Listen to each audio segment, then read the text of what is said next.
Umiiral pa rin ang northeast monsoon, dala ang isolated rain showers sa Batanes at extreme northern Luzon. Mainit at maalinsangang panahon pa rin ang aasahan sa nalalabing bahagi ng bansa dulot ng easterlies. Ang ulat panahon sa report. Sa weather bulletin mula sa Pag-asa, makikita sa ating iWeather Center na patuloy na umiiral ang northeast monsoon.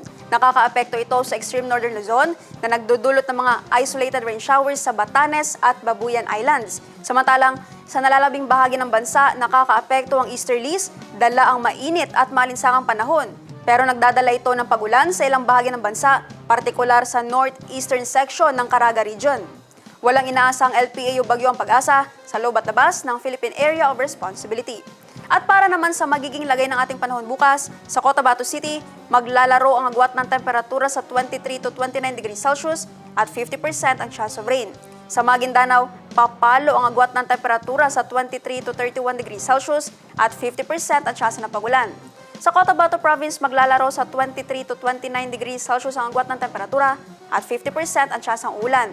25 to 33 degrees Celsius naman ang magiging agwat ng temperatura sa Davao City bukas at 40% ang chance of rain. Sa Cagayan de Oro City, papalo sa 25 to 31 degrees Celsius ang agwat ng temperatura at 40% ang chance ng pagulan. 25 to 33 degrees Celsius naman ang magiging agwat ng temperatura sa Zamboanga City bukas at 50% ang chance ng ulan. Ang Lanao del Norte ay papalo bukas sa 23 to 27 degrees Celsius at 50% ang chance ng pagulan. Habang sa Lanao del Sur naman ay makakaranas ng 18 to 23 degrees Celsius ang agwat ng temperatura at 90% ang chance of rain.